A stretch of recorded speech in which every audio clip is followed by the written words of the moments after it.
So now that the 2022 NFL Draft is officially over, we do what we always should do. And that is be patient and wait and see how things play out and hold our judgments and opinions for 3 to 4, maybe even 5 years, right? Nah. It's just like it works that way, except the exact complete opposite.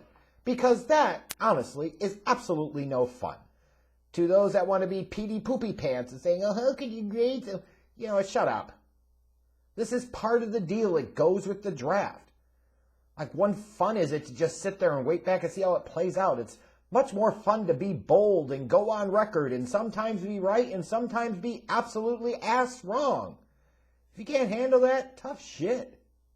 That's the way I see it. But anyways, now that the 3 days of the NFL Draft are over, it's time to talk about the biggest winners and losers of the 2022 NFL Draft. And I'm going to start off with the biggest winners. You first got to go to Kirby Smart and the Georgia Bulldogs, I think. The most players drafted ever, most defenders drafted in the first 3 rounds ever.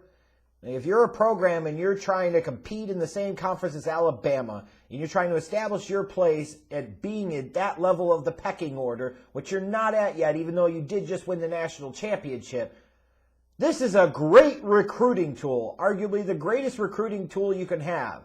Kids don't give 2 shits about education by and large, especially if they want to go to the NFL. They care about getting to the NFL. If you're Kirby Smart and you're going into a young man's living room and visiting with his family, his parents, what have you, you could say, well, we just have more players get drafted into the NFL than Alabama did. Now you could say, well, LSU did too, but I guess. Seriously, though, a really big win for that program. You look at the Kansas City Chiefs, trading away Tyreek Hill and getting all that draft pick capital. What were they going to do with it?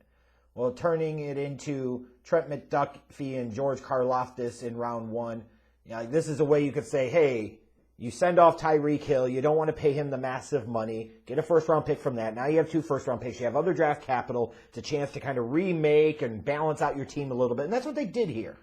Sky Moore in the 2nd round feels like a great fit for what the Kansas City Chiefs wants out of their wide receivers. But obviously this is a very heavy draft on defense with the Chiefs, which makes sense. Like, this is the type of luxury that you have when you have a Patrick Mahomes at quarterback and you still have Travis Kelce at tight end. So you bring in McDuffie and Karlaftis, Brian Cook, the safety out of Cincinnati. Leo Chenal is an athletic freak from Wisconsin. And then even in round 5, being able to get somebody like offensive lineman Darian Kennard to fall to you. That was pretty good work for Brett Veach and the Kansas City Chiefs, and I think the best draft I've seen out of them since he's been at the helm. I look at the Houston Texans, honestly, and I look at the body of work. Now, granted, I'm not the biggest on the Derek Stingley Jr. pick, because the last great season to me that he had was 2019. Seems like he's a walking injury waiting to happen, but there's absolutely an NFL pedigree there. The upside is undeniable if he can stay healthy.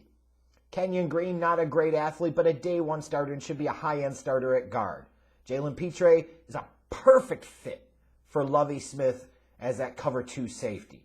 Christian Harris, perfect fit, Lance Briggs type of inside or outside linebacker, probably play a Briggs type of outside linebacker maybe.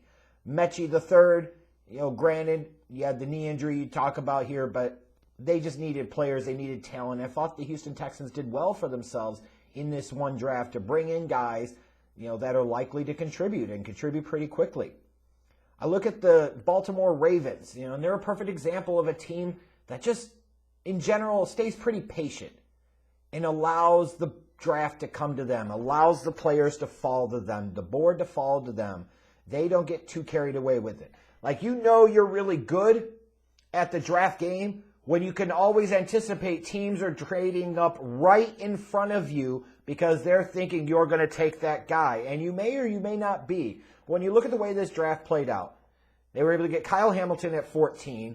He wasn't quite the universally great prospect that he was made out to, but I think the Ravens will do well to get the most out of him in their defensive system. In terms of Linderbaum, to be able to sit there and take Hollywood Brown and turn him into the 23rd pick, peel back a little bit and get Linderbaum at 25. Yeah, short arms, but the dude's really fucking good. When they went and drafted an interior lineman from Iowa before, it was Marshall Yanda, and he'll probably end up in the Hall of Fame someday. So Then you turn around in the middle of round 2 and you get a freaking, top 10 upside type of talent in David Ojabo. Yes, he got the Achilles tear, but damn it, at that time, you're gambling on a first-round talent. Travis Jones in the 3rd round, that's a guy that feels like he's going to play a big role in that defense in the future. And Fa'alele, the offensive tackle from Minnesota, he's a massive man, biggest dude I can recall seeing since Aaron Gibson. While the Orlando Brown Jr. comparisons, I think, don't perfectly fit, I understand some of what they're talking about here. But when you look at the Ravens and you look at the way that they just allowed the draft to kind of come to them, and they got players that both felt like good values for where they were taken, it just goes to show you how the Ravens are one of the class organizations in the league. They absolutely are. I look at the New York Jets, more on the Eagles in a second. Sauce Gardner, Garrett Wilson, Jermaine Johnson, Breece Hall. When you look at those top 4 picks in particular, this is the type of draft that you look at for the New York Jets, and you say this is why they'll make the playoffs in 2023, as long as Zach Wilson doesn't totally bust out. It might be the draft that you point to and say this is why this team wins the division in 2 years. Because you're talking about potentially a high-end, elite-level cover corner in Sauce Gardner. Then you're talking about a game-breaking wide receiver. You're talking about an edge rusher that they desperately, badly needed that really fits Saleh's system. And then you talk about Breece Hall, bringing him in along with Michael Carter. All of a sudden, that running back room for Gang Green isn't so bad. It was an outstanding draft for the New York Jets. And then the Philadelphia Eagles, be able to bounce up a little bit. That's what all that draft pick capital bought them, was flexibility in this draft. They could bump up ahead of the Ravens at 13, take Jordan Davis. Now you've got him paired up inside with fucking Fletcher Cox. That's pretty studly. To be able to then flip the 18th pick and turn it into A.J. Brown, that's outstanding. You can say, well, that's a lot of investment in the wide receiver position. Well, you know what you've done? You've given absolutely no excuses for Jalen Hurts anymore. If he doesn't pan out and he doesn't become that dude, it's because he wasn't that dude. Then you look at some of the other players, like Cam Jurgens may have been a slight reach there, but you're drafting for the future there. And a future replacement for Kelsey. Nakobe Dean for a team that really badly needed to address the linebacker position. They did not do it in round 1, but they got it in the 3rd round with a guy that may have been a round 1 level type of talent. So instead of maybe sitting there with both of their first-round picks and ending up with a guy like Devin Lloyd being one of the picks, they waited until round 3 and were able to get a guy like Nakobe Dean. That's outstanding stuff. That's the type of move that you say makes the Eagles a legit threat to the Cowboys in the NFC East. And then on top of that, to be able to still, because of what happened with the Saints, acquire a 2023 first-round pick in a draft that seems to be positioned to be a better draft, that's how you play the draft game. Outstanding work by General Manager Howie Roseman and the Philadelphia Eagles. And for all the glowing praise I've given some of these teams, now it's time to crap on a few of them. It absolutely is. Who were some of the big losers of this draft weekend? Let's start off with the Washington Commanders. Jahan Dotson at 16 felt like a reach. Did you really think he was that much better? Or on the same level as an Olave or a Jameson Williams? I don't know about all that. Don't forget that they gave up multiple draft picks to bring in a Carson Wentz. That's got to be part of the draft grade. And then when you look at, Mathis, was he really best player available, or was he biggest need there in round number 2? Was he either? I don't think he was either at that point. So I kind of question that one. Just felt like a bit of an underwhelming draft. Even though they drafted Robinson at the tail end of round 3, he's going to be a great addition to that running back room. But, I don't know. I just did not like what the Washington Commanders did. That's just me personally. I look at the Seattle Seahawks. How many times are you going to draft edge rushers in the first couple of rounds? The Colliers of the world, the Taylors of the world. Mafe, another highly drafted edge rusher. You spent 2 second-round picks and a third-round pick and did not take a quarterback. Are you really trying to roll with Drew Lock and Geno Smith? At least make sure you could get Baker Mayfield into the mix, if anything else. What the hell are you doing here? That doesn't make any goddamn sense, and especially when you look at the fact that they took Kenneth Walker. Their commitment to the running back position at a time where the running game is least valued at any point in time in the league's history is astounding stubbornness of the highest degree. And you say, well, you should give John Schneider the benefit of the doubt and Pete Carroll the benefit of the doubt. In recent years with the draft, why in the fuck would you? They've deserved none of it. Just really, really questionable. You're telling me Malik Willis was that bad, Desmond Ridder was that bad, Matt Corral was that bad that you couldn't have found a way to take one of those guys and take a swing at him? That's stupid. Period. Tennessee Titans is another interesting one. And sometimes it's not just about the picks or the players. It's about the strategy and the approach. You traded away A.J. Brown to basically replace him with a guy who at his best will be A.J. Brown. And you might not get all of that from him from day one. That's a choice. It's like the old Family Guy thing with the timeshare. Like you get a boat or you can have the mystery box. Oh my God, a boat's a boat, but the mystery box could be anything. It could even be a boat.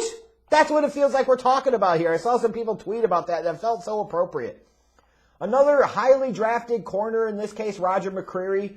I understand the importance of having great secondary play and needing to invest in that, but at some point in time, Jesus Christ. Same with Petit Ferrer in round 3. Like, you've had multiple highly drafted offensive linemen the past couple years. Obviously, Isaiah Wilson completely busted out. Raduns from the second round from last year. How many high picks are you going to invest, duplicitous effort in the same spot? The one potential saving grace for this draft could be that they got Malik Willis at pick 96? That could be the saving grace. Outside of this, I don't like the fact that you traded away A.J. Brown, got no draft capital for next year to do so, and then just immediately drafted another wide receiver who you hope at his best could be A.J. Brown. It could work out, but at the moment, not a fan of the approach. The New Orleans Saints. All of that maneuvering, all of that wrangling around to get the second first-round pick from the Philadelphia Eagles, and are they going to sit there and try to go get a quarterback? Why would you undercut your 2023 draft like that if you weren't going to? Well, they weren't going to, apparently. And instead, then, they go and give up even more to go move up to take Chris Olave for what? I could understand maybe if Sean Payton was there and you thought you were a wide receiver away, but he's not, and you're not. All of that to end up with Chris Olave and Trevor Penning is a decision for sure. Now, Penning makes sense because you're looking at him potentially to replace Teron Armstead. I get it. You're looking at Olave and say maybe you get him and Michael Thomas there and you've got a nice 1-2 wide receiver combo for Jameis. Maybe. But golly.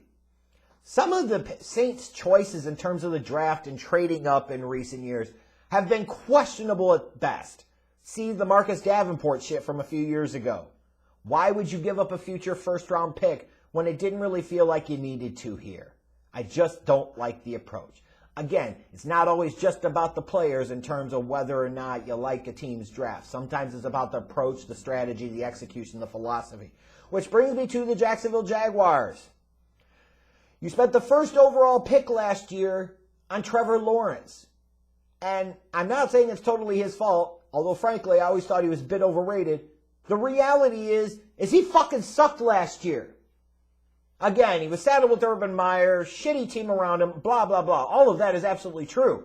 You would think job number 1, priority 1 in this offseason was to help damn Trevor Lawrence. And you don't do that alone in free agency. You also got to do that via the draft. And to have 3 of your first 5 picks on the defensive side of the ball, and then one of the 2 of those first 5 picks that you have was taking Snoop Conner in round 3. Like you just burned a first-round pick on Travis Etienne last year. You still have James Robinson. What the fuck are you doing drafting a running back in that spot? Best player available, my ass. Most of these teams draft for need, and we goddamn good and well know that. And then even taking Trayvon Walker at number 1 feels like an Andre Bruce 2.0 type of scenario. He is an alien in terms of athleticism and freakish athleticism at the position. But he is a massive projection and a big project, frankly. He could pan out and make him look great.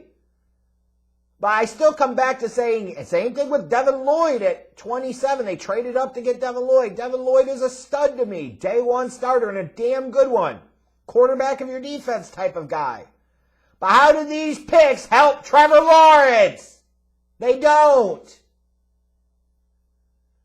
You're going to really leave it to the guys like Christian Kirk to help Trevor Lawrence?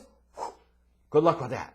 Sometimes some of these teams and their strategies and their execution remind you of why they continue to be picking in the same spot every year. And the damn Jacksonville Jaguars are certainly one of them. And to me, the biggest losers of the 2022 NFL Draft.